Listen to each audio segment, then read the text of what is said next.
Mieza உனக்கு கீழே இருக்கிறது கண்ணு தெரியலையா? ஆ, டப்பாவில் இருக்கிறது மட்டும்தான் கண்ணு தெரியுது.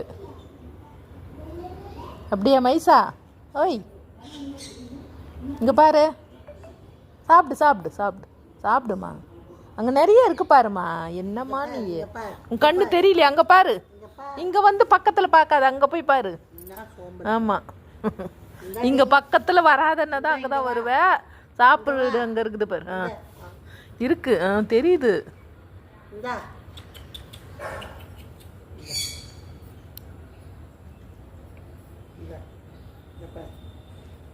அது பசி இல்லை போல இருக்குது. அதான் அதான். என்ன பசி இல்லையா அவனுக்கு? அந்த டப்பாலையும் அதான் இருக்குது, கீழேயும் அதே தான் இருக்குது. கீழேயும் அதான் இருக்குது, டப்பாலையும் அதான் இருக்குது. டப்பாவை எதுக்கு பார்க்குற நீ?